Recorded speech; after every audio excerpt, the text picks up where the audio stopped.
Hello, my name is Jean Milligan. I'm Director of Communications and Partnerships at the International Organization of Employers, and this is another episode of our peer-to-peer dialogues.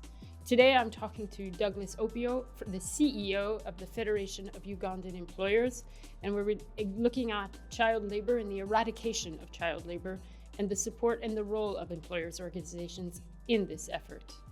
So Douglas, thank you for being with us. Particularly, I know you're busy with the International Labor Conference, but I know this issue is particularly important for you.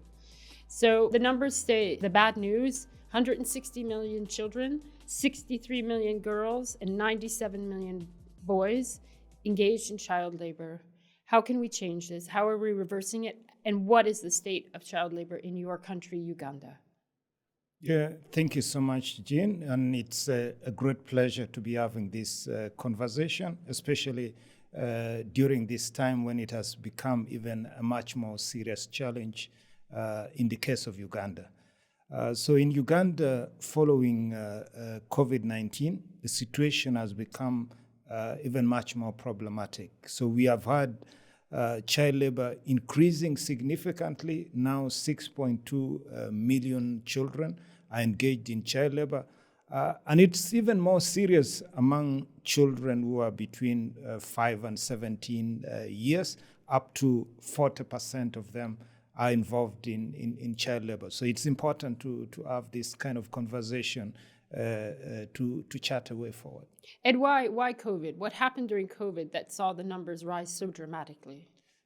Now, COVID exacerbated several things. The first one, in the case of Uganda, schools were basically closed down for close to 2 years.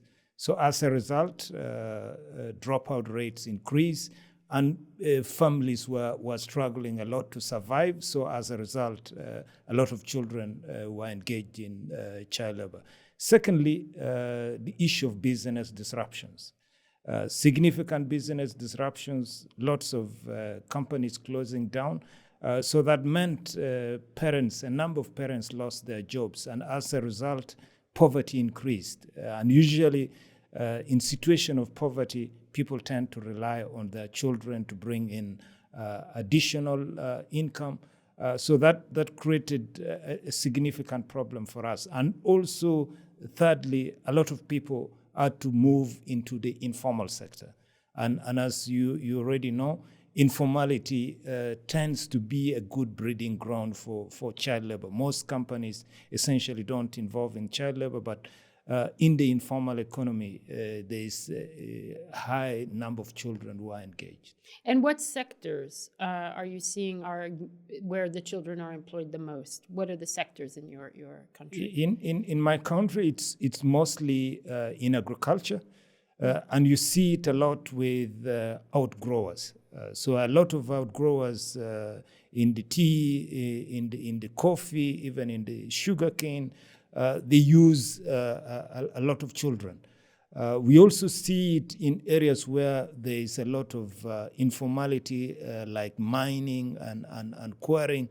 So you find a lot of children in the quarry and also in the mines, especially artisan miners. We also see it a lot in the manufacturing, especially the cottage kind of manufacturing industries. So those are the sectors that, in the case of Uganda, are more prone to child labor. And in your opinion, are those the sectors also that, in a wider scale on the continent in Africa, those are the sectors you're finding the most cases of child labor? Absolutely.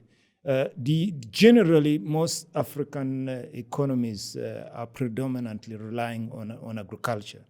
And because industries are not yet very well developed, you most likely have very small and medium enterprises that are involved in small-scale manufacturing, and they generally tend to use children as cheap labor. So you're the CEO of an employers organization in a country that's severely affected by cases of child labor.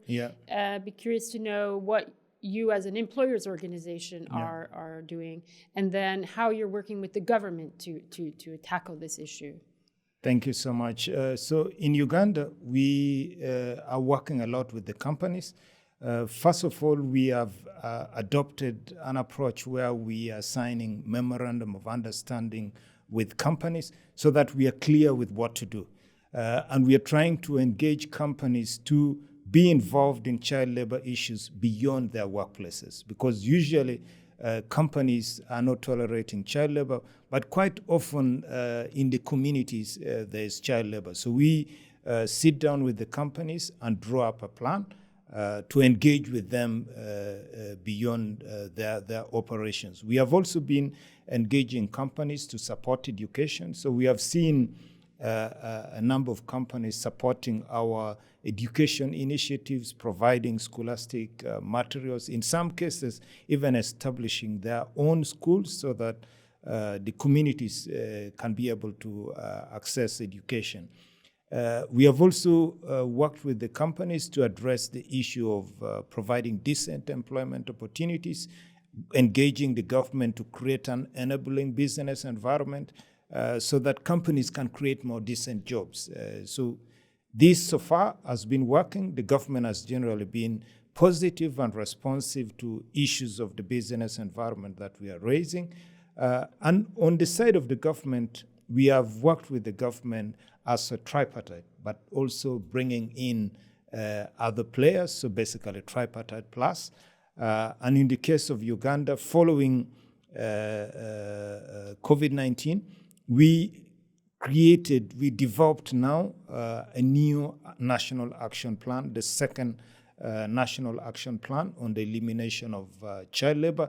So we are trying to address issues that directly came as a result of COVID-19. We have also worked with the government to reactivate a labor advisory board so that we can have guidance being given to the minister on how exactly we can deal with child labor, the things that we need to do. So work with the government has equally been good. But so there's a lot of effort I'm hearing from you on that. It's curious to know, the problem is it intractable? So with all of that effort, you still have 40%, and the numbers are going up. So is there more that needs to be done? What's the next step to tackle the problem that's rising? I think it's because this renewed effort is fairly new, but what we are doing, the results will definitely show. We have already been engaged, for instance, with ILO. We are running a project on the elimination of child labor, the Axel Africa project, but also CAPSA, and more recently another one with the ILO, European Union, UNICEF, and other partners, in total about 11 of them. We're also working with the multinationals so that we take also a supply chain approach to this issue. So it's just a matter of time, results will show. Past efforts have yielded results, but unfortunately we were at a bit of a setback with COVID-19. But I think we are in the right direction, and in the coming few years, the positive results should be seen. And it's good to see that you're working with UN, you're bringing UN agencies, UNICEF and International Labour Organization together with the private sector to tackle the problem. And I think that that's an ideal way to work to really tackle an issue that's impacting all of society. Agree. So I think that's a great way to forward.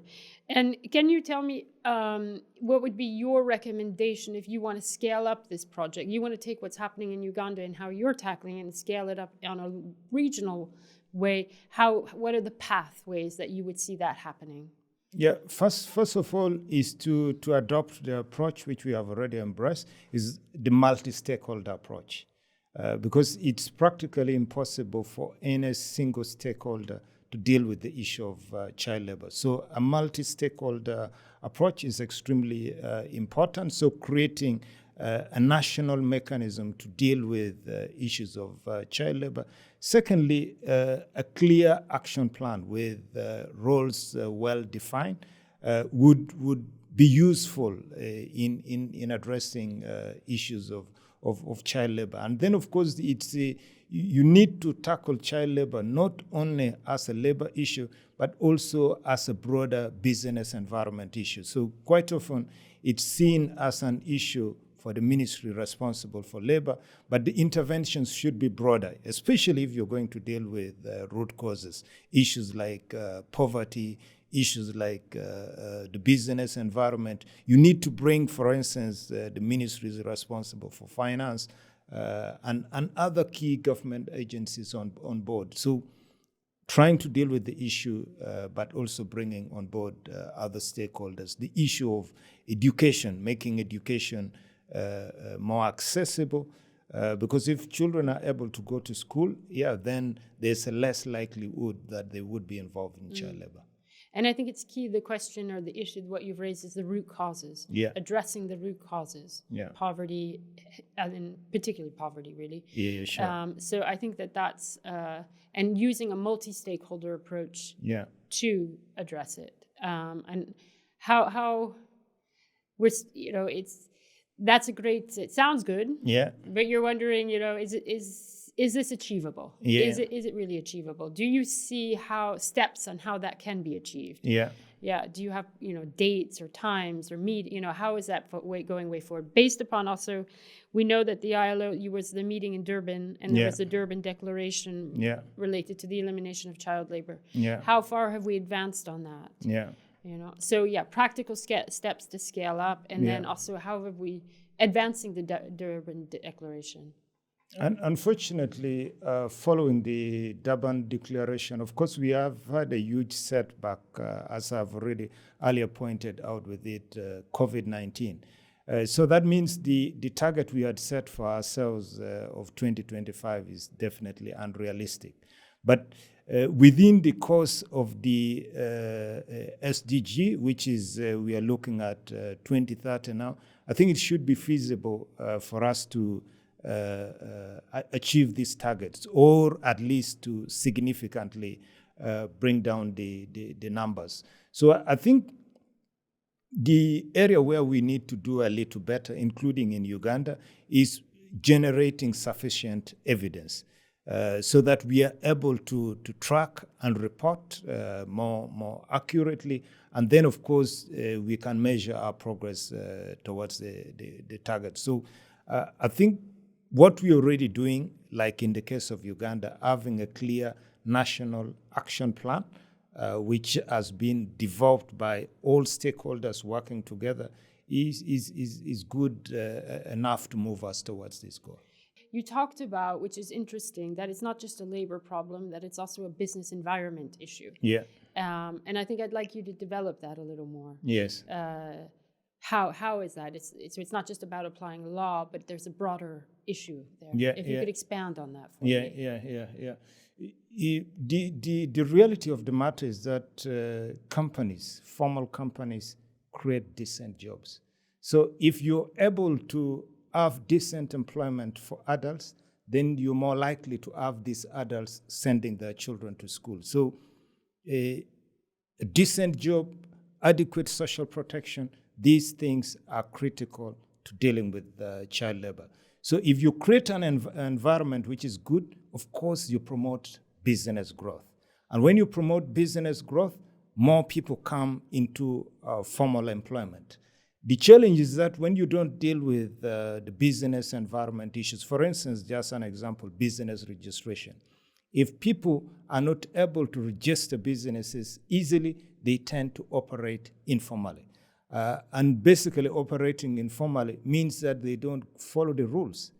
Basically, it's a license to do whatever you want and then not to respect the rules. So if you're going to deal with issues of informality, then you have to address the broader constraints which are linked to the business environment.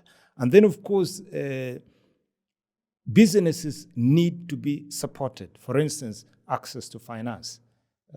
So that when they have access to finance, then they can grow. And when businesses grow, then the opportunities that are required for decent employment opportunities, decent business opportunities can be created. So that's why you need broader business environment issues to be addressed. And it's interesting because we're going to start looking at this whole notion of ease of doing business. Yeah. And I think that's fundamental to addressing issues like child labor, as you just described. I think the whole notion of ease of doing business is an important one. I would like to know, in terms of, we're going to approaching the day, International Day for the Eradication of Child Labor. Yeah. Do you have a message for the employers' organizations on this particular day? What can we do more of? What can we do? We expand. Do you have a particular message for the employers' organizations in our community? Yes. I think the main issue is that we have to support addressing the root causes of child labor. And part of the root causes of child labor is the issue of, for instance, access to education. So if employers can support education in their communities, not just in their operations, we would be moving in the right direction. Secondly, poverty is a major impediment to addressing child labor. So if businesses can engage with their various employers' organizations and raise business-related issues that constrain their growth. Because if businesses grow, then it's much easier for us to address issues of poverty, which is at the heart of child labor. And then do you have a message for the world at large in terms of, on the 12th of June, the International Day? Do you have a message for the business community, the families, the parents, the educators? What's your message for them on this the International Day? Achieving a world free of child labor is possible. It's a responsibility that everyone should embrace. When you do your part, we are closer to eliminating child labor. So I think, yes, we'll end with doing your part. I know our community is doing their part, and we'll continue to commit to doing their part and acting on that commitment. So thank you. Thank you for being with us.